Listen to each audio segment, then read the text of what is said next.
Welcome to the Conscious Publicist Podcast, a space where thoughts become ideas to advocate for a more conscious human experience in the media. Our thoughts and ideas inspire action, and the most notable leaders and organizations have transformed thoughts and ideas into global initiatives that have impacted the lives of millions. My name is Ashley Graham, and as a woman-owned business founder and publicist, I guide leaders, visionaries, and creators in discovering their conscious media voice and methodologies that inspire connection, community, and impact through aligned media channels. In this podcast, we'll dive into public relations, thought leadership, business, and entrepreneurship, all through the lens of being a conscious human being. I'll take you behind the scenes into the habits, thoughts, and modalities that have helped leaders shift past paradigms of limiting beliefs, comparison, and self-doubt to show up for themselves to become the subject matter experts they were called to be. Subscribe to the show on Apple or Spotify and join us on this journey of awakening the conscious, enlightened leader within you.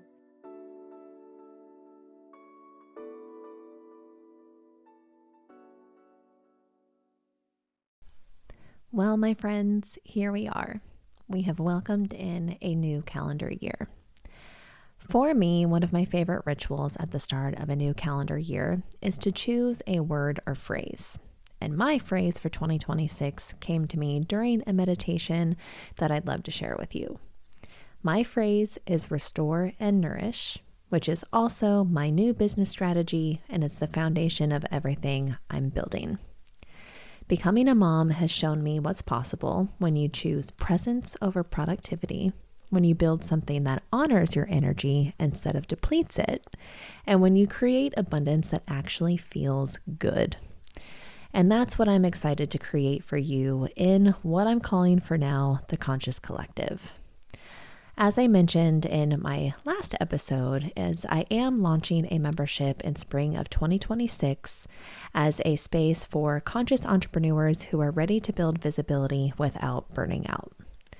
I like to say that this is for my sensitive souls and leaders that have a desire to tell their stories to attract media coverage, but they also want to follow meaningful exposure through relationship-based PR strategies.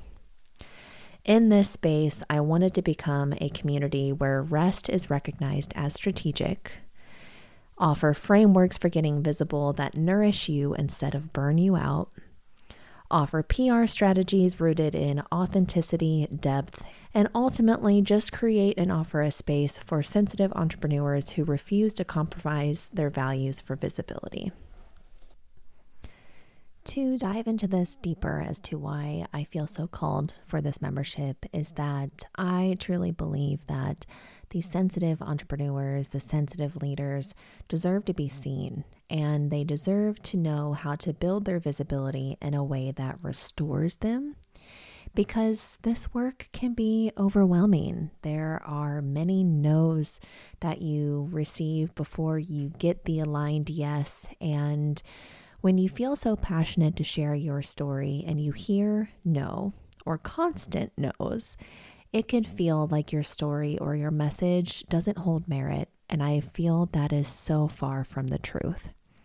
There is a process and there is a frequency to this type of work of building aligned visibility and being a projector in human design, and I can go down the list of different identifiers that make me unique as a publicist. I want to bring that to this space for you to gain and attract the visibility that you deserve. The podcast, the community, the membership, everything that I'm creating is designed around that truth. Because success comes from the cycle of restoration and nourishment, and there is a way to restore and nourish yourself while honoring your sensitivity as a leader and as an intentional leader at that. PR is not about hustle, and it's not about sacrificing who you are for what you want to build. And so in this membership, I wanted to speak to those who are ready to get visible without burning out, to build a business through the lens of PR that honors your energy and to offer you a community of entrepreneurs who get it. That is what this membership is. The waitlist is coming soon, so I will be sure to announce that on the podcast when it's ready to announce. But in the meantime, I want to talk a little bit more about that ritual of setting a word or phrase for the year. I feel that this is a fun, creative ritual you can have as an entrepreneur, especially as a sensitive, intentional leader. A word or phrase for the year isn't a resolution, it's not a goal, and it's not something you achieve or check off a list. It's a lens, a filter, and a way of grounding yourself when you're making decisions, when you're overwhelmed, and when you're not sure which direction to go. For me, that's what Restore and Nourish represents. It's the question I come back to. Does this restore me? Does this nourish what I'm building? And does this honor my energy or deplete it? And that simple filter has already changed how I approach everything that I'm creating. So to share more about how this phrase came to me, I was in meditation, which if you know me, you know meditation is a practice I turn to when I need clarity and to come back to center. And I'd been sitting with the question, what does 2026 represent for me? At first, I felt that this was relating to my postpartum journey, especially when it came to rebuilding my energy and honoring my capacity as a new mom. But the more I sat with it, the more I realized this just isn't about my own journey. This is about what I'm building. This is about the entrepreneurs I want to serve. This is about how we approach visibility, PR, and business, and everything that is connected to that. Many of us have been told we need to hustle harder, show up more, be everywhere, do everything, and our nervous systems are really saying or crying to us, no more. Here's why I love choosing a word or phrase instead of setting resolutions during this time. Resolutions are binary. You either do them and you hit a goal, or you don't and you don't hit that goal. But a word or a phrase is fluid. It shows up in different ways at different times, and it guides you without constraint. Restore and nourish might look like taking a nap one day, or the next it could look like saying no to an opportunity that doesn't align.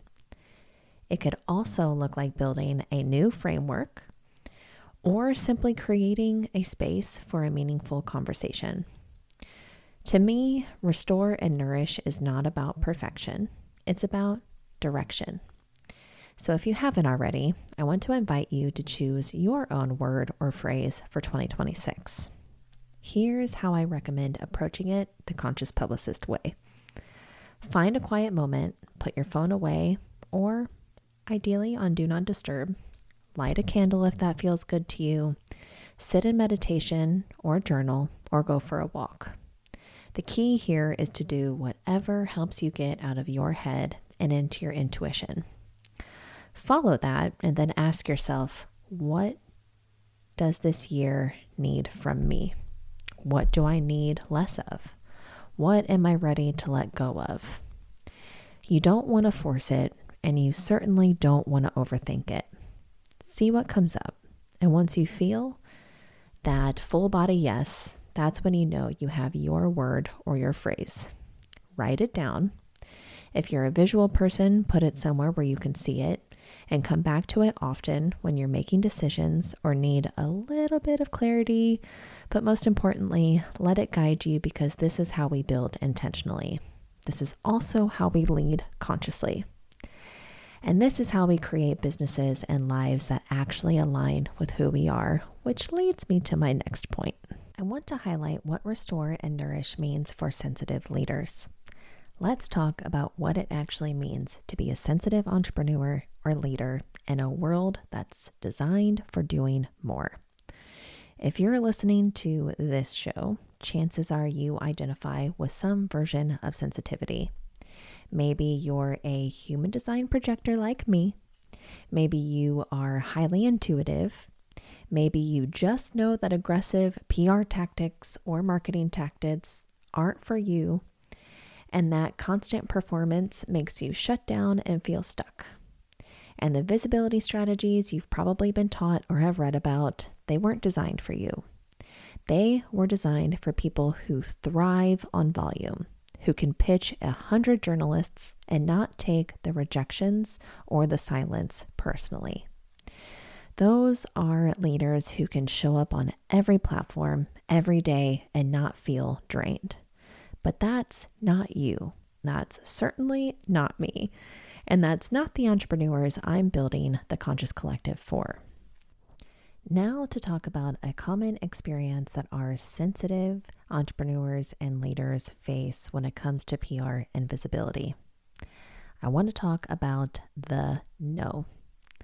When you're building visibility, when you're pitching your story to journalists, editors, or podcast hosts, you're going to hear no, a lot of no's. And sometimes you'll hear radio silence, which honestly can feel worse than a no. And for sensitive entrepreneurs, those no's hit differently.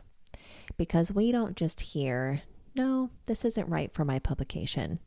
We can hear, your story doesn't matter, which we can internalize it, and we ask ourselves if we're really cut out for this, or if maybe we should just stay small and safe, which our safe zone is our dearest, closest friend. But here's the truth I want you to hear. Those no's have nothing to do with the merit of you or your story. And it certainly has nothing to do with whether your work matters or whether or not you deserve visibility, because you do. Most of the time, it's truly about timing or fit, or the fact that the journalist already covered something similar last month, or they're simply swamped and didn't even see or open your email. I often talk about aligned media opportunities, which I feel the aligned yes falls in line with that, because the aligned yes will ultimately come, but it requires a different approach than what we've been taught.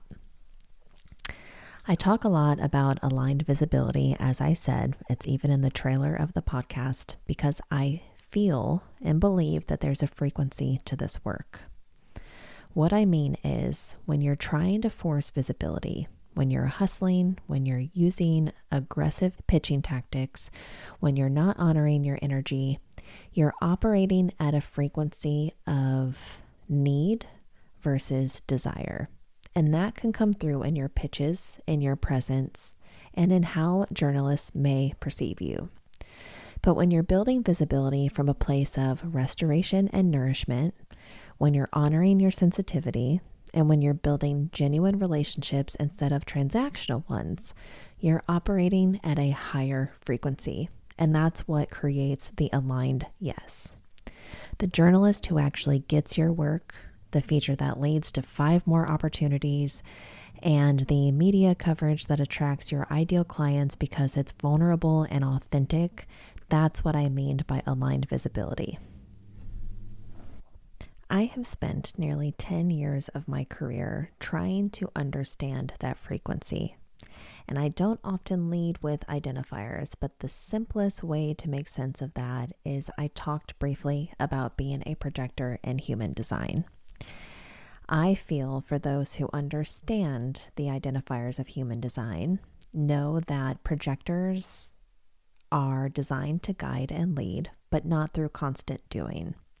They're designed to wait for invitations, to work in bursts, and to honor their energy different than other types. I feel that this really speaks to the beautiful approach to PR and visibility that is in full alignment versus just constantly reaching for more. For years, you would say that I tried to build my business or my PR approach like a generator or a manifester. I hustled, I pushed, I pitched, I was always on, and what I kept finding is I would always burn out repeatedly. Understanding this design helped me see that I can be successful without that I can build visibility for myself and my clients without the constant output. And I can ultimately create impact through depth and guidance, which to me just feels way more expansive. And leading into my phrase for the year, that's what Restore and Nourish is giving me permission to do, to build a new business model that actually works with my design, not against it. If you're a projector or a highly sensitive person, or any other identifier that makes you sensitive to energy, this is your permission slip too. To understand that you don't have to do it the way that everybody else does, that you can build visibility that honors who you are. So this leads me to the next point, which is, what does all of this mean for the Conscious Collective? It means that I am building a space specifically for sensitive entrepreneurs and leaders, as I've conveyed, where we teach strategies that honor your energy and where we acknowledge that the no's can hurt, but we can help you process them without internalizing them. And we also focus on aligned visibility, not just any visibility. I'll take you through frameworks that I have created and designed to restore your confidence and nourish your capacity to take on aligned opportunities or how to find them. I also want this space to become a community that will hold space for your sensitivity and for you to not see it as a weakness. The PR strategies that I plan to teach will prioritize relationships and depth over volume and hustle, which will ultimately help you lean into that frequency to attract your own aligned opportunities. Because you deserve to be seen, and you deserve visibility strategies that do not deplete you in the process. Now, my last little note here for the podcast is I wanted to talk about what Restore and Nourish means for the narrative of this show. I have big plans. I swear I say that every single year. But I do have big plans for 2026 for evolving how we do things, what we talk about, and who I'm bringing into these conversations with me. And all of that is through the lens of restoration and nourishment. First, I'm excited to say that I'm hoping to have way more guest spotlights this year, which I want to bring on sensitive entrepreneurs who've built aligned visibility without burning out, advocates and activists who are using their platforms for meaningful change. I also would love to highlight other PR experts and journalists who can share the insider perspective. I would love to highlight more leaders in social impact who are measuring success differently. And lastly, founders who have gotten major media coverage using relationship-based approaches. As you know, we like to go deep in this show, so these conversations are going to go deep. I would love to explore with leaders how they've built what they've built, including the messy parts, the failures, and the moments that they wanted to give up but kept going. Because that's what Restore and Nourishes us. Real stories, real strategies, and real permission to do it differently. What I would love to see at the end of the year for this show is that the podcast becomes a place where sensitive entrepreneurs and conscious leaders come to feel less alone, to not only get strategies that actually work for how they're wired, but to hear from people who have built the thing they're trying to build. I want you to finish each episode feeling restored, not depleted by another list of things you should be doing. I want you to feel nourished with practical wisdom, genuine community, and permission to honor your energy. And I want the conversations we have here to actually shift how we think about visibility, advocacy, and leadership in conscious business. So here's what I need from you as we move further into this new year. Please stay engaged. Listen to the episodes, share them with entrepreneurs who need these conversations, and join in on the dialogue on Instagram.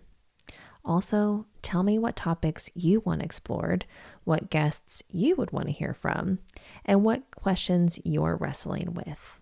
And lastly, commitment. Stay committed. Building aligned visibility takes time, and it requires a lot of patience. The aligned yes will come, but it might not be as quick as you may want it to be, but trust the process. And most importantly, choose your word or phrase for 2026 if you haven't already. Let it guide you, let it filter and elevate your decisions, and let it restore and nourish how you show up.